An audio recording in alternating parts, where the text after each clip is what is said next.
অন্যবারের তুলনায় এবার শুধু কলকাতায় কিন্তু বৃষ্টির পরিমাণ ৬৬% বেড়েছে। আলিপুর আবহাওয়া দপ্তর এমনটাই জানিয়েছে। কলকাতা হাইকোর্ট কিন্তু স্পষ্ট জানিয়েছে, সদিচ্ছা থাকলে রাস্তা মেরামতি করতে কিন্তু বেশি টাকা খরচ হওয়ার কথা নয়, কিন্তু তারপরেও রাস্তার কি হাল দেখুন। ঘড়ির কাঁটা বলছে সকাল 8:30, অর্থাৎ আর কিছুক্ষণের মধ্যেই সপ্তাহের প্রথম দিন মানুষজন পথে বেরোবেন, অফিস যাবেন। সায়েন্স সিটি মোড়ের ছবি দেখছেন, রাস্তায় কোথাও কোথাও জমা জল রয়েছে, কিন্তু খানাখন্দে ভর্তি। হিন্দোলদের সরাসরি সেই ছবি আমাদের দেখাচ্ছেন। হিন্দোল ধীরে ধীরে গাড়ির সংখ্যা ক্রমাগত বাড়ছে, ইএম বাইপাসের ওপর চাপ আর কিছুক্ষণের মধ্যেই বাড়বে। খুব স্বাভাবিকভাবে পথের অবস্থা এরকম।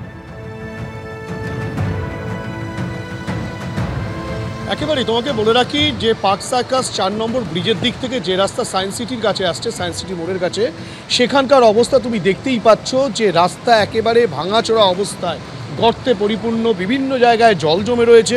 এবং তুমি গাড়ির যে গতি সেটা দেখলে তুমি বুঝতে পারবে, গাড়ি মুভমেন্ট দেখলে বুঝতে পারবে যে রাস্তার এক পাশ দিয়ে কিন্তু যান চলাচল করছে, কেননা রাস্তার অবস্থা এতটাই খারাপ। এবং যে বাকি অংশটা, অর্ধেকের বেশি অংশ থেকে কিন্তু ছোট গাড়ি বিশেষত সেগুলো কিন্তু চলতেই পারছে না, তেমনটাই পরিস্থিতি তৈরি হয়ে রয়েছে। বাস যেগুলো আসছে সেগুলো কোনো ক্রমে তারা কিন্তু রাস্তার মাঝামাঝি অংশ দিয়ে যেতে পারছে, কিন্তু বাকি আরেকটা যে অংশ রয়েছে সেই অংশে কিন্তু সেই বাসগুলো যেতে পারছে না। অর্থাৎ ভারী গাড়ি কোনো রকমে যেতে পারলেও ছোট গাড়ি কিন্তু এই সায়েন্স সিটি মোড়ের কাছে যে রাস্তা, যেটি পার্ক সার্কাস 4 নম্বর ব্রিজের কাছ থেকে সরাসরি সায়েন্স সিটির মোড়ে আসছে, সেখানটা প্রায় 1/2 কিলোমিটার রাস্তা। সেই রাস্তা কিন্তু বিভিন্ন জায়গায় খানাখন্দে ভর্তি রয়েছে। আরও একবার বলবো দীপ্তেন্দু চক্রবর্তীকে ছবিটা দেখাতে, তুমি দেখতেই পাচ্ছ রাস্তার অবস্থা কতটা বেহাল। এবং এই রাস্তা কিন্তু ব্যাপকভাবে ক্ষতিগ্রস্ত, বিভিন্ন জায়গায় গর্ত তৈরি হয়ে রয়েছে, একাধিক জায়গায় গর্ত। সেই গর্ত কিন্তু এতটাই যে ছোট ছোট গাড়ি যেগুলো রয়েছে সেই গাড়িগুলো কিন্তু রীতিমতো সমস্যার মধ্যে পড়ছে। এবং বড় গাড়ি সেগুলোও কিন্তু, যেগুলো যাত্রীবাহী গাড়ি বা বড় গাড়ি, সেগুলোও কিন্তু রীতিমতো রাস্তার একটা পাশ দিয়ে আসার চেষ্টা করছে, কারণ রাস্তার বিভিন্ন জায়গায় এখনও পর্যন্ত জল জমে রয়েছে। এই রাস্তা একটা গুরুত্বপূর্ণ রাস্তা, পিসি কানেক্টর, পার্ক সার্কাস কানেক্টর বলা হয়।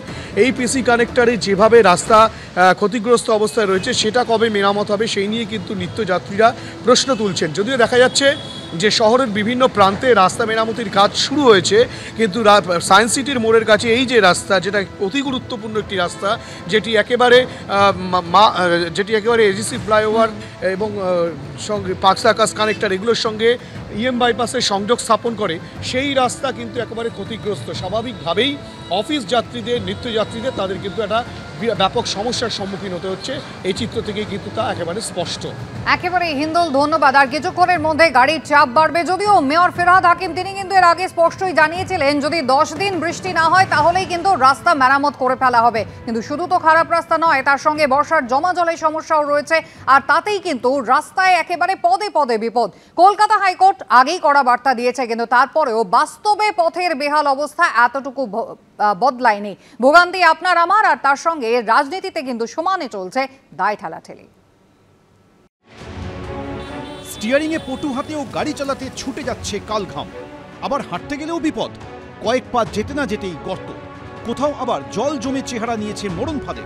দক্ষিণ কলকাতার তারাতলা রোড থেকে উত্তরের লেক টাউন, দক্ষিণেশ্বর থেকে বেলঘরিয়া এক্সপ্রেসওয়ে, পথে যেন ওঁত পেতে বিপদ। জায়গাটা তারাতলা রোড, ঠিক যেখানে আমি দাঁড়িয়ে আছি, কিন্তু রাস্তা হিসেবে এটাকে আলাদা করে চিহ্নিত করা বড় মুশকিল। তারাতলা থেকে জিঞ্জিরা বাজার যাওয়ার যে রাস্তা, সেই রাস্তার বিস্তীর্ণ এলাকা জুড়ে খানাখন্দে ভর্তি। কোথাও কোথাও জল জমে আছে, অর্থাৎ বৃষ্টি থেমে গিয়েছে অথচ জল জমে আছে। এবং খানাখন্দ এতটাই বড় যে ছোটোখাটো গাড়ি, অর্থাৎ 2 চাকার বাহন, এছাড়া যে অটো, এই সমস্ত গাড়ি কিন্তু যে কোনো সময় পাল্টি খেতে পারে। ये रास्ता यहाँ से लेके पूरा झिझरिया बाजार तक, ठीक है, पूरा खराब रास्ता है। 2 दिन पहले वो एक तो टैंकर गाड़ी 2 आदमी को मार दिया, इतना खराब रास्ता है, एक्सीडेंट। वर्षा होने से गड्ढा गड्ढा हो जाता। একই পরিস্থিতি দেখা গেল কামারহাটি পুরসভার অধীনে দক্ষিণেশ্বর থেকে বিটি রোডের সংযোগকারী এই রাস্তায়। যেখানে সেখানে খোঁড়া, তার মধ্যেই জল জমে চরমে দুর্ভোগ। এই রাস্তার তো এই হাল, কাজ হওয়ার পর পিচিং হয়নি। গতকাল ওই যে মাথায় গর্তটা, অটো হেলে গেছে, আমরা নিজেরা এপাশ থেকে নামিয়ে অটোটাকে সোজা করলাম। 1 ঘন্টা 2 ঘন্টা বৃষ্টি হলেই এরকম হচ্ছে, কোনো কাজ হচ্ছে না। অন্যদিকে দক্ষিণেশ্বর থেকে এয়ারপোর্ট যাওয়ার একমাত্র রাস্তা বেলঘরিয়া এক্সপ্রেসওয়ের অবস্থা দেখলে আটকে উঠতে হয়।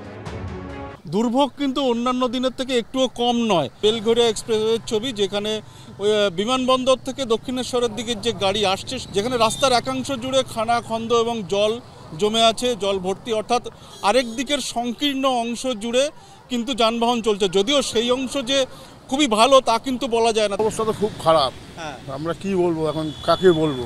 এটা তো হচ্ছে আপনার হচ্ছে বেলঘরিয়া এক্সপ্রেস, এটা আমাদের তো দিদি আর করবে না, এটা তো সেন্ট্রাল গভর্নমেন্টই করবে। কবে করবে, আমরা তো অসুবিধায় ভুগছি। দিকে দিকে খারাপ রাস্তা, যাতায়াত করা মানে ভোগান্তির এক শেষ, যার বিরুদ্ধে পথে নেমে সরব হচ্ছে বিরোধীরাও। শনিবার সল্টলেকের পর রবিবার লেকটাউনে প্রতিবাদ জানালেন বিজেপি কর্মী সমর্থকরা। রাজ্যের দমকল মন্ত্রী ও তৃণমূল বিধায়ক সুজিত বসুর এলাকায় রাস্তায় কলা গাছ পুঁতে বিক্ষোভ দেখালেন বিজেপি নেতাকর্মীরা।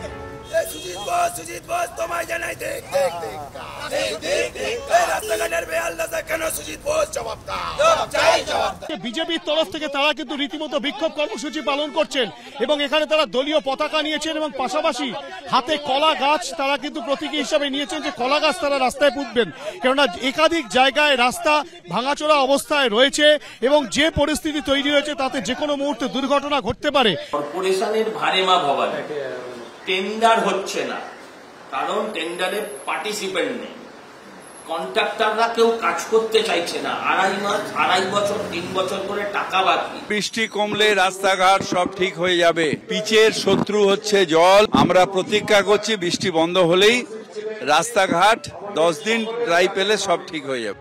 অন্যদিকে তৃণমূল পরিচালিত বারাসাত পুরসভার 4 নম্বর ওয়ার্ডে নিকাশির অবস্থা বেহাল। জমা জল ঠেলে যাতায়াতে নাভিশ্বাস উঠছে এলাকাবাসী। শুধু তাই নয়, রবিবার জলমগ্ন রাস্তায় চন্দ্রবোরা সাপ ঘুরে বেড়াচ্ছিল বলে অভিযোগ। কোনো রকমে জারবন্দি করা হয়েছে সাপটিকে। এখানে হাইড্রেন তো পরিষ্কারই হয় না, প্রতিবার এই সমস্যা। পৌরসভা অনুমোদন আছে, সবকিছু আছে, বাট ড্রেনেজ নেই। এই পরিস্থিতিতে রবিবার কালভার্ট ভেঙে জল বের করলেন পুরকর্মীরা। বারাসাত পুরসভার 4 নম্বর ওয়ার্ড লোকনাথ সরণি এবং গত কয়েকদিনের বৃষ্টিতে এলাকা জলমগ্ন। আমরা এখানে দাঁড়িয়েছি, যে জল আরো ভেতরে গেলে আরো জলের পরিমাণ বাড়ছে এবং জলমগ্ন গোটা এলাকা, এবং এলাকার মানুষের অভিযোগ দীর্ঘদিন ধরে এখানকার নিকাশি ব্যবস্থা বেহাল।